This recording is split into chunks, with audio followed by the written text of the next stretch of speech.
Yeah, hello everyone. In this lecture, we are going to continue from the last lecture, the interview question answers on data science, which are important for many different posts. So last lecture में भी हमने बहुत सारे question discuss किया। अभी उसके बाद से उसके जो आई थिंक 12 और 13 क्वेश्चंस हमने डिस्कस किया था। So will continue the class with the rest of the questions.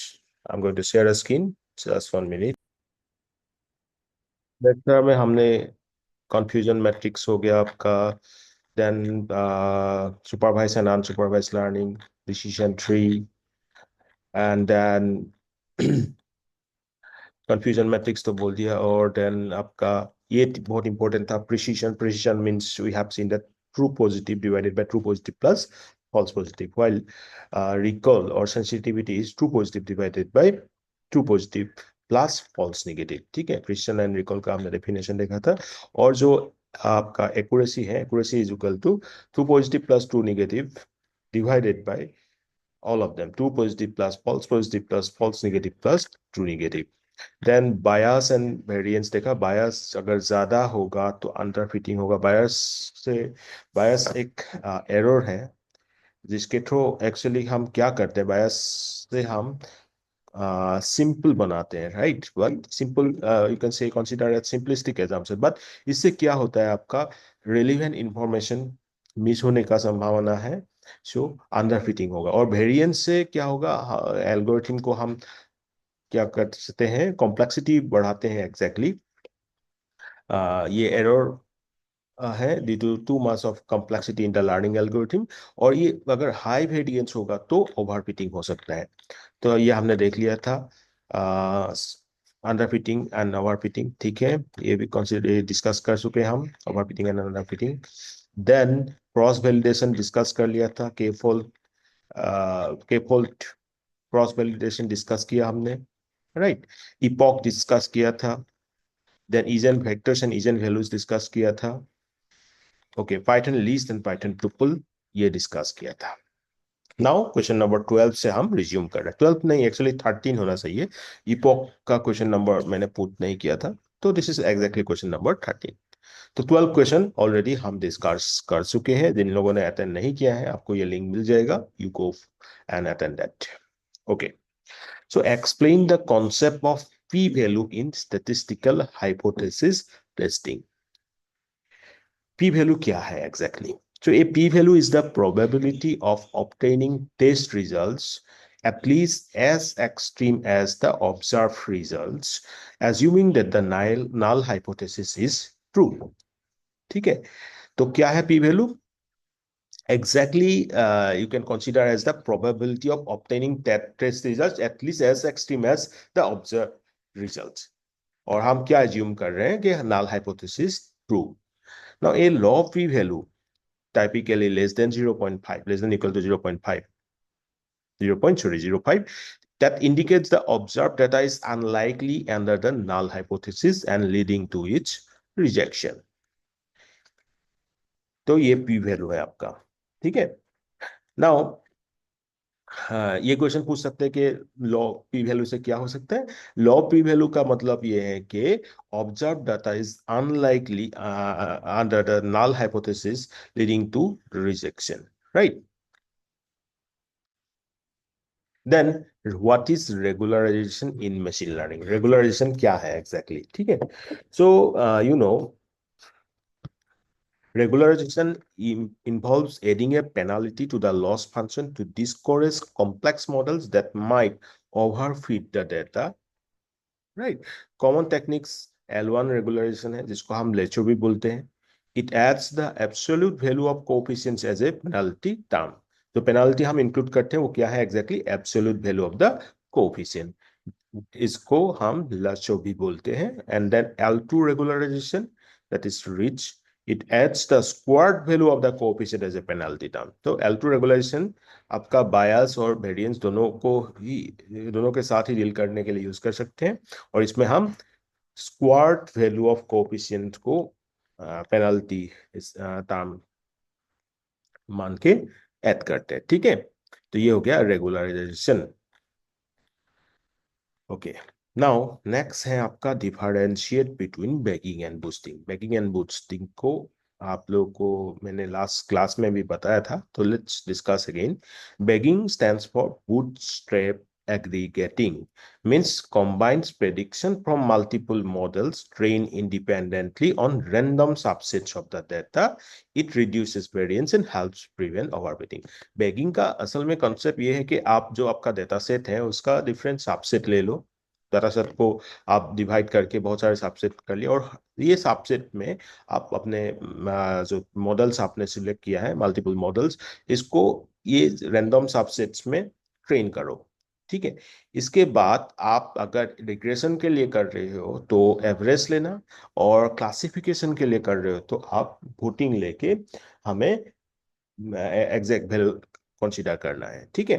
तो इससे क्या होगा, आपका वेरिएंस रिड्यूस होगा, और रिड्यूस होना मतलब क्या होगा, हम ओवरफिटिंग को रोक सकते हैं, हेल्प्स प्रिवेंट ओवरफिटिंग। ये है आपका बैगिंग, एग्जांपल है रैंडम फॉरेस्ट। नाउ बूस्टिंग में क्या होता है, it combines prediction from multiple models trained sequentially, where each model attempts to correct the errors of the previous one. It reduces bias and variances but can be prone to overfitting. अब boosting में क्या होता है, sequentially train किया जाता है, एक का आउटपुट दूसरा मॉडल का इनपुट होगा, तो हर एक मॉडल जो है, जो पिछला मॉडल था, पास मॉडल, प्रीवियस मॉडल था, उसका एरर को करेक्ट करने की कोशिश करते हैं, tries to attempt to correct the errors of the previous one. ठीक है। इससे बायस एंड वेरिएंस जो रिड्यूस होगा, बात ओवरफिटिंग फिर भी हो सकता है। इसका एडाबूस्ट हो गया, तो ये सब एग्जांपल्स भी आपको याद रखना है। ठीक है, जैसे रैंडम फॉरेस्ट मैंने बताया था बेगिंग के लिए। Next question, what is the curse of dimensionality? The curse of dimensionality refers to the phenomenon where the feature space becomes increasingly sparse as the number of dimensions increases, making it difficult for models to find patterns, leading to overfitting. It highlights the challenges in analyzing and organizing data in a high dimensional spaces.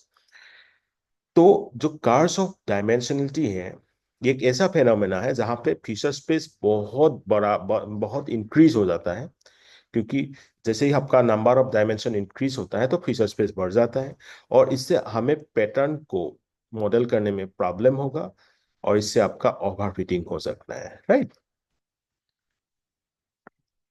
Then explain the difference between type 1 and type 2 error.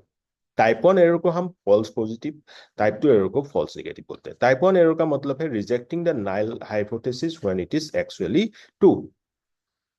ठीक है। Exactly क्या है, rejecting the null hypothesis when it is actually true. ये true है but हम false मान के चल रहे हैं, तो ये जो फॉल्स है ये एक्चुअली फॉल्स पॉजिटिव। ठीक है, type 1 error. Then type 2 error मतलब क्या होता है, failing to reject the null hypothesis when it is exactly false.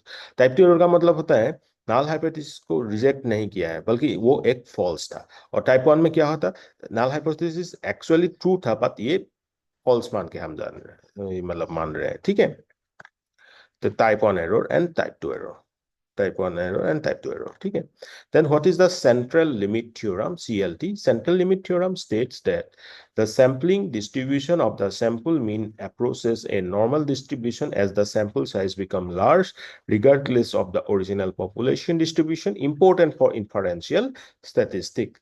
So ये सेंट्रल लिमिट थ्योरम क्या बोलते हैं कि sampling distribution of the sample mean approaches a normal distribution. Normal distribution होगा ये कब, as the sample size becomes large, जब भी सैंपल साइज बड़ा हो जाएगा, regardless of the original population distribution. ठीक है। चाहे आपका ओरिजिनल पॉपुलेशन का साइज जो भी हो, आपका जैसे नॉर्मल डिस्ट्रीब्यूशन का होगा कब, सैंपल साइज जैसे ही बढ़ते जाएगा तो वो आपका क्या होगा, नॉर्मल डिस्ट्रीब्यूशन होगा। ठीक है। So it states that the sampling distribution of the sample mean approaches a normal distribution as the sample size becomes large, ठीक है, regardless of the original population distribution. The next question है, how is feature selection different from feature extraction? Feature selection मतलब क्या है, selecting a subset of relevant features from the data set। और सारे data set में से आपको कुछ relevant features को select करना है। फीचर एक्सट्रैक्शन क्या है? Creating a new features bye transforming और कंबाइनिंग द एग्जिस्टिंग वन। जैसे आप पीसीए में यूज करते हो, जो फीचर एक्सट्रैक्शन का मतलब होता है नया फीचर्स को क्रिएट करना, या तो ट्रांसफॉर्म या तो कंबाइन करके किसको, जो ऑलरेडी एग्जिस्टेंट फीचर्स है। आप इस डायग्राम में देख सकते हो फीचर एक्सट्रैक्शन क्या है। ये सारे फीचर्स में से हमने ये एक्सट्रैक्ट किया है, ठीक है, कंबाइन करके हो गया या तो नया ऐड करके हम ये लास्ट में जो दिख रहा है ये 3 फीचर्स को एक्सट्रैक्ट किया है। वाइल आपका जो फीचर सिलेक्शन है वो क्या है, इतने सारे फीचर्स था, ये जो क्रॉस है इन सबको हमने हटा के सिर्फ ये 4 फीचर्स को सिलेक्ट किया है। Then what is PCA? PCA stands for Principal Component Analysis. It is a dimensionality reduction technique that transforms correlated features into a set of uncorrelated component, ठीक है, principal components that capture maximum variance in the data. तो PCA एक dimensionality reduction technique है जो कि आपका जो correlated features है, जितने भी फीचर्स है, इसको हम अनकोरिलेटेड कंपोनेंट्स में और प्रिंसिपल कंपोनेंट में ट्रांसफॉर्म करते हैं ताकि मैक्सिमम वेरिएंस जो है उसको कैप्चर कर पाए। देखो, हो सकता है बहुत सारे फीचर्स आपका सेम जैसा हो, उसको मैं अगर सिंपल अर्थ में बोलूँ तो उसको कंबाइन करके उसमें से हम वही कंपोनेंट्स को सिलेक्ट कर रहे हैं जो अनकोरिलेटेड कंपोनेंट है, एक दूसरे के बीच मैक्सिमम वेरिएंस है। ये आप देख सकते हो कोरिलेटेड एसआईडी डाटा, ठीक है, इतने सारे डाटा है, ये जो डाटा रहे हाइट या ये सीएम यूआरफू देन सीएम, इतने सारे में से हमने centre of points then one dimension of highest variance, जो हाईएस्ट वेरिएंस है उसको ले रहे हैं, ठीक है, जैसे कि यहाँ पे दिख रहा है 0.8। उसके बाद eigen vectors and eigen values, आपको पता है eigen vectors matrix into eigen vectors is equal to eigen value into eigen vectors. तो हमने वही फीचर्स लिया जिसका कोवेरिएंस ज्यादा है, pick m less than the eigenvectors, highest eigenvalues, then project the data points into those eigenvectors। जितने भी data points है आप हम उस eigenvectors में मैपिंग किया, तो जो भी डेटा मिल गया लास्ट में 7 में अनकोरिलेटेड लो डायमेंशनल डेटा हो गया। पहले हाई डायमेंशनल डेटा था, ठीक है, कोरिलेटेड हाई डायमेंशनल डेटा था, अब हमें क्या मिल गया, अनकोरिलेटेड लो डायमेंशनल डेटा। तो डायमेंशन भी रिड्यूस हो गया और जो कंपोनेंट्स है उनके बीच हाई को मतलब वेरिएंस है, ठीक है, तो दे आर अनकोरिलेटेड। समझ में आ गया, पीसीए इंपॉर्टेंट है। ओके, नेक्स्ट क्वेश्चन है आपका, what is the role of exploratory data analysis? EDA क्या है? Actually EDA helps understand the data structure, patterns, relationship before modeling. It involves statistics, visualization. Visualization means histograms, box plots, and checking for missing or inconsistent values. ठीक है, तो EDA में हम statistics हो गया, visualisation techniques tools हो गया, visualisation different graphs जैसे histogram, box plot, scatter plot, ये सब यूज करके हम अपने डेटा को एनालिसिस करते हैं, डेटा को विजुअलाइज करते हैं ताकि हम मिसिंग और इनकॉन्सिस्टेंट वैल्यूज को फाइंड आउट कर पाए, ठीक है। Then explain k nearest neighbors, KNN. KNN is a non-parametric algorithm used for classification and regression.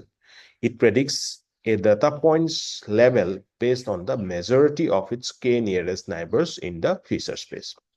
सबसे पहला इंपॉर्टेंट चीज है KNN जो है ये एक नॉन पैरामेट्रिक एल्गोरिथम है। जैसे आपका k मीन्स में k एक पैरामीटर है, देना पड़ता है, इंक्लूड इनपुट करना पड़ता है, बट k नियरेस्ट नाइबर्स में ऐसा कुछ नहीं है। इसको हम क्लासिफिकेशन एंड रिग्रेशन के लिए यूज करते हैं और ये क्या करते हैं, it predicts the data points level based on majority और एवरेज ऑफ इस k nearest neighbours in the feature space, ठीक है। मेजोरिटी के थ्रू, मेजोरिटी बेसिस में ये प्रेडिक्ट करते हैं एक डेटा पॉइंट का लेवल को। Then what are outliers and how can you detect them? Outliers क्या है? Outliers are data points significantly different from the rest of the data. जो हमारे पास डेटा पॉइंट्स है उसमें से कुछ कुछ पॉइंट्स ऐसा मिल गया जो कि बहुत ही डिफरेंट है। जैसे कि आपका डेटा पॉइंट्स है मैक्सिमम 1 से लेके 100 वैल्यूज के बीच, और ऐसे में एक पॉइंट मिल गया 2 लाख, जिसका वैल्यू है 2 लाख, 5 टाइम्स 0। तो क्या होगा, वो पॉइंट ऑलरेडी हमारा डेटा सेट से बहुत दूर में है या तो बहुत ही डिफरेंट है, वो एक आउटलायर हो जाएगा। अब इस आउटलायर डिटेक्शन के लिए हम यूज करते हैं Z score, Z-score, then IQR, that is interquartile range. Then visualization use करके भी हम डिटेक्ट कर सकते हैं, जैसे बॉक्स प्लॉट यूज कर लो, स्कैटर प्लॉट यूज कर लो, जो पॉइंट आपको दिखाई देगा सबसे अलग सेपरेटली प्लॉट हो रहा है तो वो आउटलायर हो जाएगा. Then what is logistic regression? Logistic regression, a classification algorithm that models the probability of a binary outcome using a logistic function. It outputs values between 0 and 1 and uses sigmoid activation. ठीक है, linear में linear line का equation use करते हैं, logistic में logistic function use करते हैं. ठीक है, और इसका वैल्यू 0 और 1 के बीच होगा क्योंकि ये रिग्रेशन है, याद रखना. क्लासिफिकेशन में क्लास लेवल होता है, यहाँ पे एक्चुअली ये आप ऐसे लिखना है, ये सुपरवाइज एल्गोरिथम. ठीक है, और ये सिग्मॉइड एक्टिवेशन फंक्शन को यूज करते हैं. Now explain the ROC curve and AUC. ROC माने क्या है? Receiver operating characteristic graph. It plots true positive rate versus false positive rate. And AUC क्या है? Area undercut. Measures the model's ability to distinguish between classes. AUC is equal to 1 indicates a perfect model. जैसे ये आपको दिखाई दे रहा है ना ROC curve.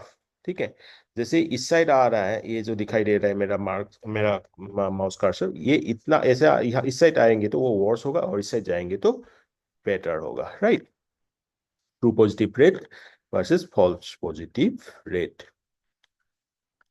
ठीक है, बैलेंस होना चाहिए. Then what is time series? Time series क्या है? Sequence of data points indexed in time order, like stocks prices हो गया. Key features include trend, seasonality and autocorrelation. Model हम यूज कर सकते हैं रीमा, प्रॉफिट, LSTM. मतलब सिंपल हम ये बोल सकते हैं कि हम पुराने डेटा से या तो वो प्रीवियस पास्ट डेटा से हम एनालिसिस करके फ्यूचर ट्रेंड को प्रोडिक्ट करने की कोशिश करते हैं, time series analysis. Then what is the difference between batch and online learning? देखो, batch learning means what? The model is trained on the entire data set at once. एक ही बार में क्या कर रहे हैं हम? मॉडल को ट्रेन कर रहे हैं पूरे डेटा सेट के ऊपर. While online learning में क्या हो रहा है? The model is updated incrementally as new data arrive. जब भी न्यू डाटा अराइव होगा तो ये मॉडल को हम अपडेट कर रहे हैं इंक्रीमेंट वाइज. नया डाटा है उस नया डाटा के ऊपर. वाइल बैच में एक ही बार में पूरा डाटा सेट को हम डाटा सेट के ऊपर मॉडल को ट्रेन कर रहे हैं, पूरा डाटा सेट के ऊपर, इंक्रीमेंटली नहीं कर रहे हैं. ठीक है, यही डिफरेंस है. Then what's the difference between deep learning and machine learning? देखो, मशीन लर्निंग में क्या करते हैं हम जैसे कि we use algorithm to parse data, learn from it and make decision. While deep learning is a subset of ML using neural networks with multiple layers to learn complex pattern in the data. तो machine learning में हम data से ही सीखते हैं, data से ही हम train कराते हैं और डिसीजन को मेक करते हैं. वाइल डीप लर्निंग में हम न्यूरल नेटवर्क को यूज करते हैं जहां मल्टीपल लेयर्स होता है और कॉम्प्लेक्स पैटर्न्स को आइडेंटिफाई करते हैं डेटा के अंदर. ठीक है, then regularization. What is regularization and why it is useful? Why is it useful? Now see, regularization adds a penalty to model complexity. देखा था ना L1 and L2. ठीक है, lasso and rich. L1 में हमने क्या किया था? ठीक है, L1 में जो हमने ऐड किया था, अभी मैंने आप लोगों को बताया था L1 and L2.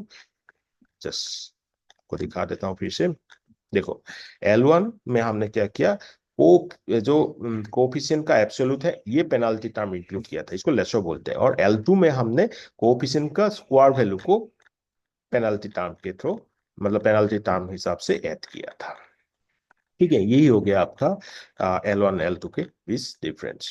ठीक है, सो रेगुलराइजेशन में क्या करते हैं हम, तो फिर एक पेनाल्टी ऐड करते हैं. Regularization adds a penalty to the model complexity to prevent overfitting and improve generalization on unseen data. ठीक है, पेनाल्टी ऐड करके मॉडल का कॉम्प्लेक्सिटी को हम एक्चुअली क्या करते हैं, कंट्रोल करते हैं और इससे हम ओवरफिटिंग को रोक सकते हैं. ठीक है, और जनरलाइजेशन ला सकते हैं, इम्प्रोवाइज कर सकते हैं जनरलाइजेशन को. Then explain gradient descent. क्या है ये gradient descent? An optimization algorithm that minimizes the loss function by iteratively adjusting model parameters in the direction of the negative gradient. तो ग्रेडियंट डिसेंट एक ऑप्टिमाइजेशन एल्गोरिथम है जो कि loss function को minimise करते हैं। कैसे? by adjusting the model parameters in the direction of negative gradient, negative direction gradient के डायरेक्शन में मॉडल पैरामीटर्स को एडजस्ट करता है। तो ये एक्चुअली ऑप्टिमाइजेशन एल्गोरिथम है जो कि लॉस फंक्शन को मिनिमाइज करते हैं। Now, what are the activation functions in neural networks? You know, functions that determine the output of a node is known as activation function. जैसे examples हैं आपका sigmoid जो कि मैप करते हैं 0 1 में, ReLU that is replacing negatives with 0, ठीक है, नेगेटिव्स को 0 के साथ रिप्लेस करते हैं, f x is equal to maximum of 0 and x, ठीक है। देन टेन जो कि मैप्स टू -1 एंड 1। तो नोड का आउटपुट डिटरमाइन करने के लिए हम एक्टिवेशन फंक्शन यूज करते हैं। सिग्मोइड, इसका एग्जांपल दिया सिग्मोइड जो 0 1 में मैप करते हैं, डीलू जो नेगेटिव को 0 बना देते हैं क्योंकि मैक्सिमम ऑफ 0 एंड एक्स लेते हैं हम, और tanh maps to -1 and 1। Curse of dimension अभी मैंने बताया था, जैसे ही आपका नंबर ऑफ फीचर्स ज्यादा बढ़ जाएगा, data becomes sparse and distances between points becomes less meaningful, right? As the number of features increases, data becomes sparse and distances between points become less meaningful, leading to poor model performance. Dimensionality reduction techniques like PCA or feature selections help mitigate this. ठीक है, cars of dimensionality. खुद ही सोचो, जैसे features बढ़ जाएगा तो क्या होगा, डाटा बहुत स्पार्स हो जाएगा और पॉइंट्स के बीच डिस्टेंस का कोई मतलब नहीं रहेगा, तो इससे आपका मॉडल परफॉर्मेंस पोर हो जाएगा, राइट? आपका ओवरफिटिंग हो सकता है, राइट? तो इसलिए हम पीसीए यूज करके या तो फीचर सिलेक्शन करके भी आप डायमेंशन रिडक्शन कर सकते हो। ओवरफिटिंग एंड अंडरफिटिंग मैंने बता दिया था। Overfitting means the model learns noise and performs well on training data but poorly on unseen data. Underfitting means the model is too simple to capture the data patterns. Then confusion matrix में true positive, false negative and false negative or true negative, sorry। तो ये आपका use किया जाता है for classification task analysis. It helps compute matrices like accuracy, precision, recall, F1 score. F1 score harmonic mean है आपका precision and recall का, ठीक है। तो एक्यूरेसी पता समझ में आ गया था। मैं फिर से इसका मैथमेटिक्स का फॉर्मूला शायद मैंने दिखाया था अभी थोड़ी देर पहले, आप लोगों को याद होगा तो मैं फिर से एक बार दिखा देता हूँ क्योंकि ये बहुत ही ज्यादा इंपॉर्टेंट है आपका। जैसे आपका क्या क्या है, जस्ट मिनट था। एक्यूरेसी है true positive plus true negative divided by true positive plus false positive plus negative plus true negative. Precision है true positive divided by true positive plus false positive. Recall है true positive divided by true positive plus false negative.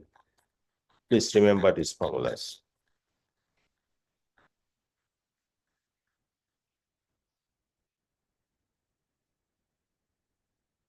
ठीक है। Next question है cross validation, a technique to evaluate the model's performance by splitting the dataset into के poles. बता दिया था के poles, तो ये क्वेश्चन रिपीट हो गया, ठीक है, पर रिपीट हुआ बात इंपॉर्टेंट है। Each fold is use once as a validation set while the others are used for training.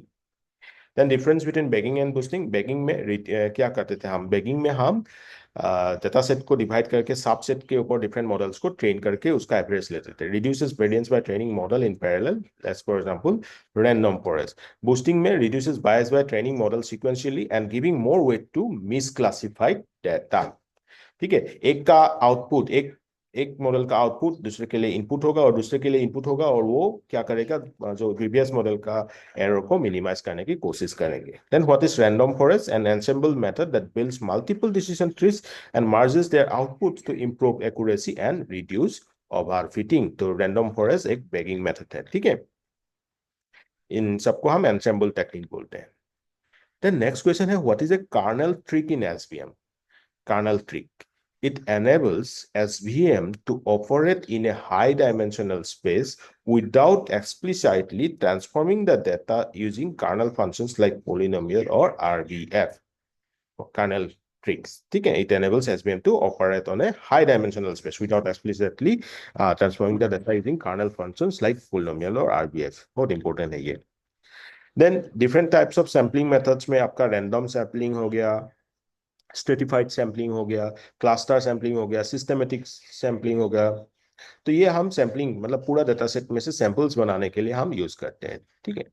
Data leakage क्या है? What is data leakage? It occurs when transformation from outside the training data set It occurs when the information from information from outside the training dataset is used to create the model, leading to over optimistic performance during the evaluation. तो क्या हुआ, जो training data set है उसके outside से हम information ले रहे हैं ट्रेन करने के लिए, मॉडल को क्रिएट करने के लिए, तो क्या होगा ये, it leads to over optimistic performance during evaluation.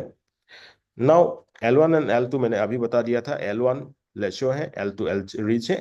L1 में हम कोफिशिएंट का एब्सोल्यूट वैल्यू पेनाल्टी टर्म के थ्रू ऐड करते हैं. It can shrink some coefficient to zero.